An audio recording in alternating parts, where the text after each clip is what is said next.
Hello students, spectroscopy IR spectroscopy के second part में हम अभी कुछ चीज़ें बाकी रह गई थी। फर्स्ट पार्ट में हमने जितना बताया था उसको आप होपफुली एंजॉय कर याद कर चुके होंगे। यहाँ पर ये चीज़ें काफ़ी इंपॉर्टेंट है भाई कि फैक्टर्स अफेक्टिंग वाइब्रेशनल फ्रीक्वेंसी, जिसमें हमने फर्स्ट बता दिया कि जैसे आपके पास क्या हो गया, कपलिंग इंट्रैक्शन हो गया, hydrogen bonding, electronic effects basically जो है वो क्वेश्चंस आते हैं छोटे छोटे एग्जाम में। उसमें हाइड्रोजन बॉन्डिंग हो गया, उसमें और दूसरे डिस्प्लेसमेंट इफेक्ट हैं जैसे कि प्लस आई ग्रुप है, introduction of minus I group है, ये हो गया। और इसके अलावा फिर दूसरे मेसोमेरिक इफेक्ट हो गए। सॉल्वेंट का क्या इफेक्ट है, ठीक है, सॉल्वेंट में भी सेम वही इफेक्ट रहेगा, क्या कि मान लीजिए वो बॉन्ड स्ट्रेंथनिंग कर रहा है, वो खुद हाइड्रोजन बॉन्डिंग कर ले रहा है तो उसका इफेक्ट पड़ने वाला है। आइसोटोपिक इफेक्ट, स्टेरिक इफेक्ट अभी हम इतना ज़्यादा डिस्कस नहीं करते। Now we have to discuss instrumentation. कई बार आता है डायग्रामेटिक प्रेजेंटेशन आप करिए, ठीक है। तो जो इंस्ट्रूमेंट्स हैं आज की डेट में, अगर हम हायर क्लासेस में यानी कि प्रैक्टिकली देखें तो वहाँ पर यूज़ क्या होता है, FTIR, that is Fourier transform, FTIR use करते हैं। लेकिन हमको एक सिंपल यहाँ पर डिस्पर्सिव आपको एक्सप्लेन करना है जो कि आप लोगों के सिलेबस में है, ठीक है। अब हमने आपको स्पेक्ट्रोफोटोमीटर जो बताया है उन सब का एक ही बेसिक कॉन्सेप्ट है। वो मैंने बताया था कि क्या होना चाहिए, इलेक्ट्रोमैग्नेटिक सोर्स होना चाहिए, उसके बाद में वो सैंपल में जाएगा, सैंपल के बाद में फिर मोनोक्रोमेटर, डिटेक्टर, एम्पलीफायर, रिकॉर्डर, इन सब में जाने वाला है। मैंने आपको ये भी बताया था कि बेटर ये है कि डबल बीम यूज़ करें बजाय सिंगल बीम के। डबल बीम में क्या है, यहाँ पर हमने आपको एक डिस्पर्सिव जो शो किया है वो डबल बीम वाला ही शो किया है। डबल बीम स्पेक्ट्रोफोटोमीटर का कुछ खासियत है कि यहाँ पर वही, यानी ये हमारा इलेक्ट्रोमैग्नेटिक सोर्स है, इलेक्ट्रोमैग्नेटिक सोर्स से जो गई रेडिएशन, यहाँ पे चॉपर लगा हुआ है। You have not to worried with this. Chopper कोई नई चीज़ नहीं है।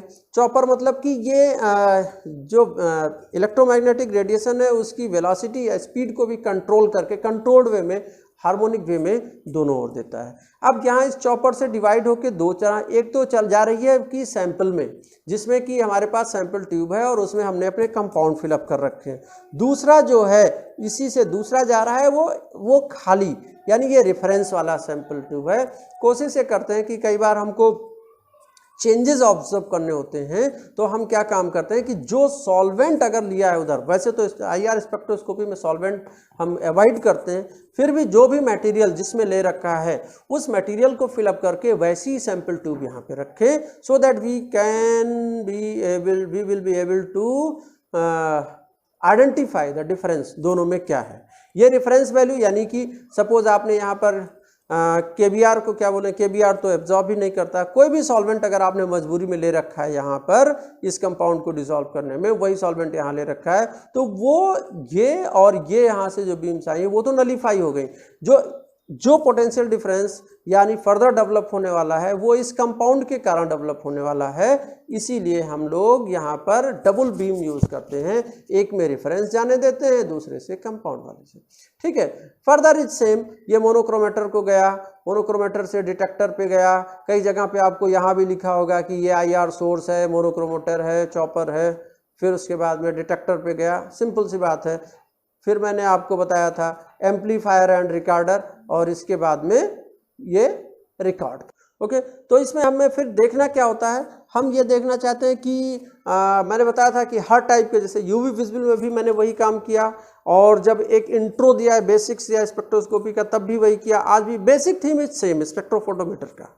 आपको पढ़ना क्या होता है कि भाई इलेक्ट्रोमैग्नेटिक रेडिएशन है, अगर ये IR स्पेक्ट्रोस्कोपी है, what will be the source, किसका यूज करेंगे, या फिर यूवी विजिबल था तो वहाँ पे सोर्स क्या है। यूवी विजिबल के सोर्स को लेके हमें बहुत ज़्यादा चिंता करने की जरूरत नहीं होती है, हम लोग विजिबल लाइट यूज ही करते हैं, ऑर्डिनरी टंगस्टन फिलामेंट लगा दिया कुछ भी, तो ये इन सब चीज़ों को मेंशन करना जरूरी होता है। So after this diagrammatic presentation हम यहाँ पे आपको इंस्ट्रूमेंट का कुछ और एक्सप्लेन कर दें। जैसे डबल बीम इंस्ट्रूमेंट है, ये चॉपर यूज कर रहे हैं, और चॉपर मैंने बताया कुछ नहीं, control path of radiation alternating between the sample and the reference. IR source आप किसका यूज करोगे, यहाँ पर सिलिकॉन कार्बाइड रॉड ले सकते हो जिसको ग्लोबर्स बोलते हैं। ग्लोबर ये आपका काफ़ी कॉमन सा चीज़ है। इसी को हम लोग यूज़ करते हैं। इसको बहुत ही हाई टेम्परेचर पे यूज़ करने से IR रेज निकलती हैं। नाइक्रोम यूज़ कर सकते हैं, नर्स ग्लोवर्स यूज़ कर सकते हैं, इनको हीट करने से IR रेंज हमारे डिजायर्ड रेंज में मिलती है। सैंपल ट्यूब, ग्लास के सैंपल ट्यूब नहीं यूज़ करेंगे, वो उस रेंज में एब्जॉर्ब करते हैं। जनरली हम लोग यहाँ पर पिलेट्स बनाते हैं KCl या KBr में, यानी कि अगर मान लीजिए सॉलिड कंपाउंड है तो उस सॉलिड कंपाउंड को हम लोग क्या काम करते हैं कि पेस्ट बना लेते हैं, पेस्ट बना के वहां पर डाल देते हैं। ठीक है, तो बी प्रेफर तो पेस्ट, तो वहां पर इसी को बोलते हैं क्या, पिलेट बनाना। तो अगर आपको कभी करवाना हुआ तो सॉलिड सैंपल्स है उनको KBr के साथ हम पिलेट्स बना के उसमें लगा दिए। ठीक है, या फिर एज लिक्विड फिल्म आम NaCl लिक्विड्स के लिए यूज़ कर लिए। सॉल्वेंट मैंने बताया बहुत ही ना के बराबर यूज़ करेंगे, अगर ज़रूरी हुआ तो हाईली कंसनट्रेटेड CCl4, CH2 या CaCl3 इनको यूज़ करने वाले हैं। नेक्स्ट एक पॉइंट हमने मार्क कर दिया, IR spectra of solid samples can be obtained using नूजॉलमल।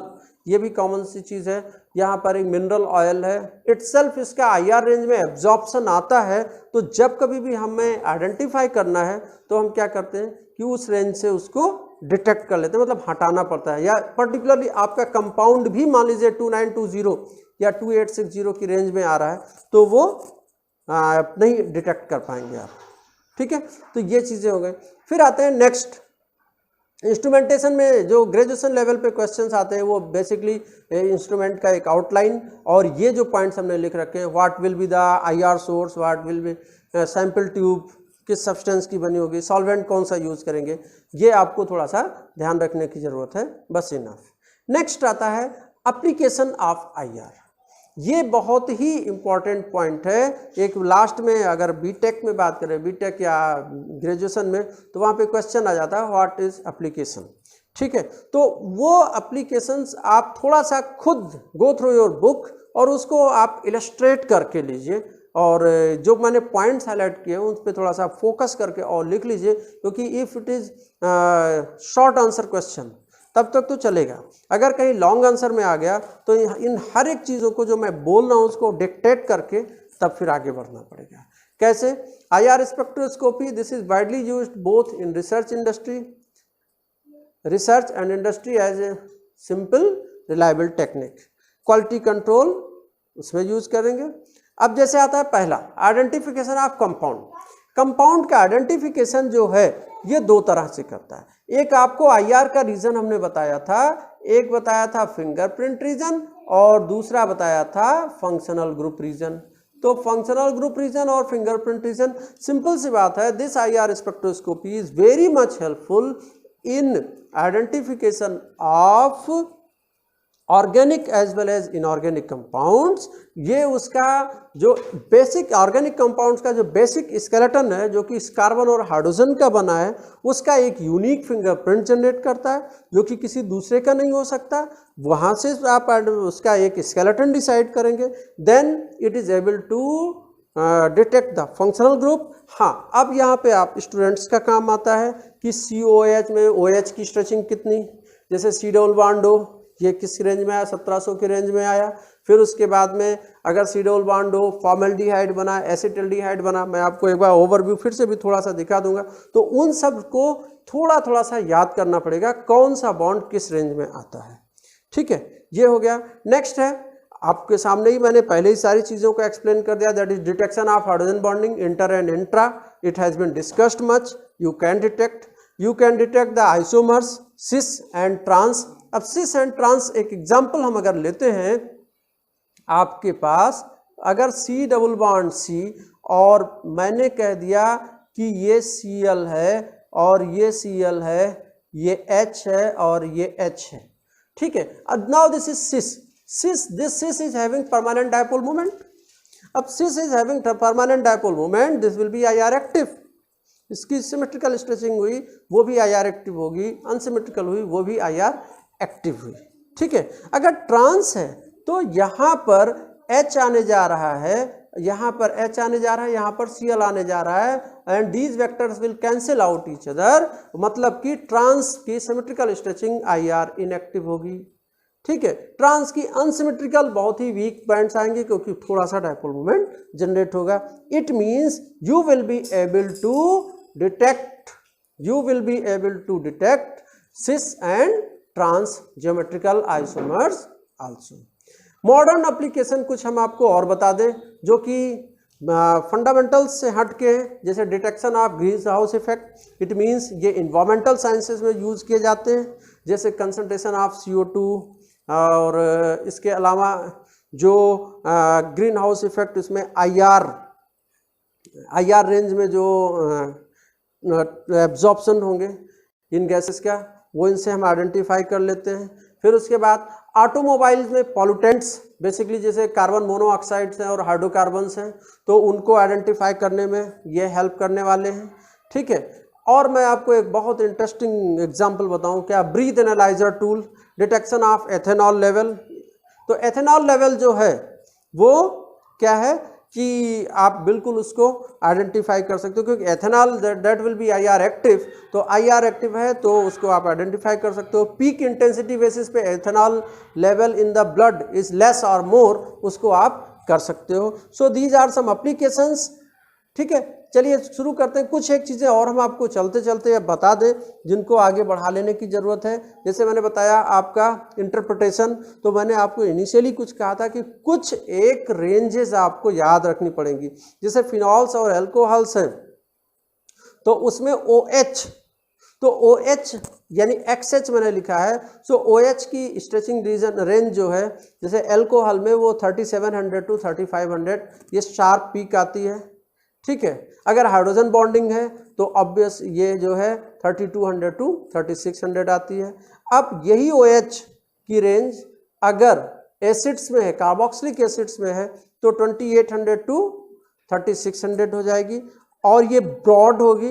Bye this you can identify कि ये OH एल्कोहल का है या एसिड का है। अगर ये OH एल्कोहल का है तो वो पीक शार्प आएगी और थोड़ी सी वैल्यू उसकी ज़्यादा रहेगी 3700 की रेंज में, और अगर एसिड का है तो वो पीक जो है वो 2800 सेंटीमीटर इनवर्स की रेंज में है और ब्रॉड पीक होगी। By this you can identify. इसी तरह से एमीन्स हो गया। अब आ जाओ C triple bond C, C double bond C और C सिंगल बॉन्ड C, ये CH स्ट्रेचिंग रेंज है। You should know all this. Again acetylenes में हम कुछ ट्रिपल बॉन्ड, जैसे CC ट्रिपल बॉन्ड ये 2100, C ट्रिपल बॉन्ड N ये 2200 की रेंज में हो गए। कार्बन डाइऑक्साइड ये अनसिमेट्रिकल ही एक्टिव होने वाला है, सिमेट्रिकल तो होने वाला नहीं है, ये 2350 के रेंज में होगा। एल्कीन्स ये 1600 to 1670 इस रेंज में हो गए, अनलेस कॉन्जुगेटेड। अब कंजुगेशन में क्या होगा, आप थोड़ा सा इसको डिस्कस करो। वी हैव लिमिटेशंस, कितना लेक्चर इसमें आ सकता है, मेरे ख्याल से 2 लेक्चर इनफ है। नाइट्रो का हो गया, तो आप कम से कम एक का मैंने यहाँ पर सैंपल स्पेक्ट्रा आपको दिखा दिया जो कि एक एमाइड का है। आप इसकी फील्ड्स देख सकते हैं कहाँ कहाँ पे ऑब्जर्व हुआ। So what is lesson for you, आप कम से कम OH stretching, CH stretching, C double bond C, C triple bond C किस रेंज में आते हैं ये देख लेना है। एक जैसे सपोज AK का एग्जामिनेशन है, वहाँ पे सबसे इंपॉर्टेंट एक चीज़ क्वेश्चन आता है, which will be IR active, which will not be IR active. इसको हम पहले ही डिक्टेट कर चुके होते हैं कि जो जिसमें परमानेंट डायपोल मूवमेंट है those will be IR active, जिसमें डायपोल मूवमेंट नहीं है वो IR इनएक्टिव है। इसके अलावा बाकी चीज़ें आप इसको कंप्लीट कर लीजिए, थोड़ा सा बुक की हेल्प लेते हुए यहाँ पर जो है बाकी कुछ एक कंपाउंड जो प्रीवियस ईयर के हैं आए हुए उनको आप याद कर लीजिए, यही बेटर होगा। अभी लास्ट ईयर भी क्वेश्चन आया था, इफेक्ट्स हो गए और ये सारी चीज़ें हमने आपको बता दिया। होपफुली आपको समझ में आ जाएगा। Thank you.